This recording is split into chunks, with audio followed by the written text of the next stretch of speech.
What about the question, well, what caused God? In his last speech, Professor Wolpert says, well, the universe needs a creator, therefore God needs a creator as well. Not at all. That doesn't follow. Remember the premises of the argument I gave. Everything that begins to exist has a cause. Something cannot come into being out of nothing. But if something is eternal and timeless, then it doesn't fall under that first premise. It doesn't need a cause. Even atheists like Daniel Dennett recognize that if eternal verities exist, like numbers or mathematical objects, they don't need a cause because they never come into being. They don't begin to exist. And the concept of God is the concept of an eternal, self-existent, necessary being, and therefore the answer is simply that God is uncaused. He is self-existent.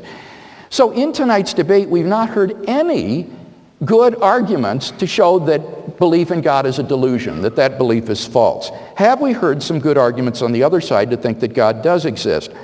Well, first I said God is the best explanation for the origin of the universe. And here Professor Wolpert says, well, we just don't know what caused the universe. I'm afraid that escape route isn't going to work. Remember the theorem proved by Borde, Vilenkin, and Guth that showed that the universe had an absolute beginning at some point in the finite past. It sprang into being out of nothing, all of space and time. That is all I'm using the scientific evidence for, is to prove that statement, that the universe began to exist. That is a religiously neutral statement that can be found in any textbook on astronomy and astrophysics. Certainly, my argument does not fall under his charge that it goes against science. On the contrary, the Christian who believes that the universe begins to exist finds himself comfortably within mainstream science. It is the atheist who wants to salvage an eternal universe who finds himself with his back to the wall trying to find some way to avoid the conclusion of Big Bang cosmology and the Borde-Guth-Vilenkin theorem. So, if you agree with me that anything that begins to exist has a cause, and that the evidence indicates the universe began to exist, and it just occurred to me, don't forget the philosophical arguments I gave for that. Wholly apart from the scientific evidence, I gave philosophical arguments for the finitude of the past. Then you'll agree with me that there is a transcendent personal cause. What about fine-tuning? Here, Professor Wolpert says, well, it's just chance, it's just dumb luck. Again, I don't think that will work because it's not just the probability or the improbability issue here. It's the probability of having a life-permitting universe. To give an analogy, suppose Bob is given a car for his birthday and the license plate has on it CHT 4271. Now, there are millions of license plate numbers, and that number is highly improbable, yet it would occasion no special interest. But suppose Bob was born on August 8, 1949, and he finds on his birthday card the license plate BOB 8849.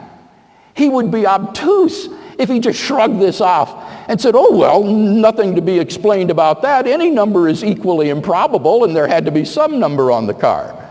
But what makes this case different than the other? It is the combination of high improbability with an independently given pattern that results in what design theorists call specified complexity. And it is that that tips us off to the fact that this is not due to chance, it is due to design. So again, the theist finds himself comfortably within mainstream science. It is not I tonight who am challenging mainstream science or saying that its conclusions are doubtful. On the contrary, I think mainstream science goes to suggest that there is a designer of the universe. The moral argument has never been addressed in tonight's debate, I'm sorry to say, and I think that if there are objective moral values, then we are logically committed to God's existence. As for the resurrection of Jesus, Professor Wolpert admits that this isn't his area of expertise, but he says believe him when he thinks these are unreliable. Well, why? I quoted from mainstream scholars saying that the majority, the consensus view of New Testament historians today is that the empty tomb, the post-mortem appearances, and the origin of the disciples' belief in Jesus are accepted facts about the historical Jesus, just like his crucifixion. So it seems to me that, again, I'm well within what the consensus of scholarship teaches on this. He says, well, why should we believe in your God? Well, it's not my God. The question is, why should we believe in the God revealed by Jesus of Nazareth? And the answer is because Jesus claimed to be such a revelation of God, and he rose from the dead in vindication of that radical claim, and we've got good evidence for it. Finally, as to the personal experience of God, he says, well, God has to do something since the resurrection of Jesus in the last 2,000 years. I think God does do things miraculously in the world. I have no reason to think that God is not miraculously involved in the world. But I'm basing my evidence on the historicity of the resurrection of Jesus and on my personal experience of God. He's done something in my life, and that's enough for me to believe in him. And insofar as I have no good reason to think that belief is delusory or not veridical, I'm entirely within my rational rights to believe that the God I experience and know is in fact real. So for all of these different reasons, I think the person who believes in the God revealed by Jesus of Nazareth is fully rational in doing so. In fact, I would venture to say that Christianity as a worldview stands intellectually head and shoulders above any other ism or philosophy of life that you might care to enunciate. And for that reason, I find myself enthusiastically a Christian theist.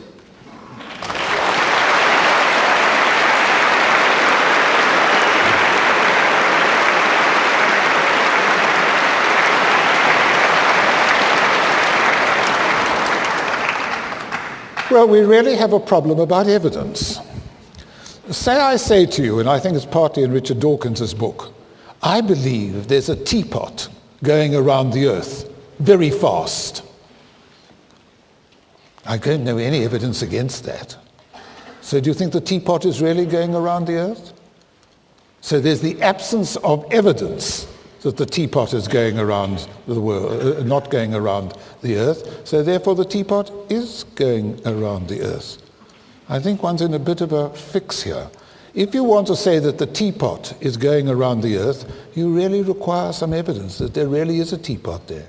Or say that I imagine, or I tell you, that I've seen fish that can talk.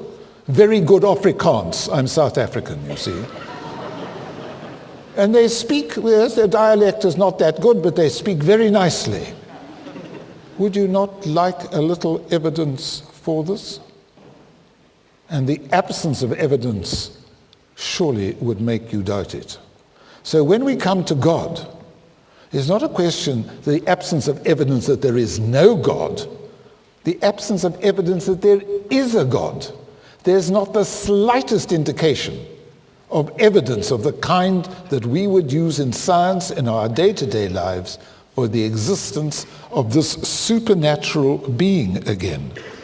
I mean, you keep on saying, if I may say, that you need a creator for the universe, but you refuse to allow that God himself should have been created. I find that very weird. And when you say, oh, this all fits with science beautifully, I'm terribly sorry, you don't tell me about the science that God used to create the universe or the science that was used to create God. So I think this is all supernatural. If I were to be very rude, I would say mumbo jumbo. You won't like that. But I'm terribly sorry. These ideas are really no different to homeopathy or what do you see when looking at the stars and astrology and all these things. It's really not using one's hard-based evidence to look at what the real facts are.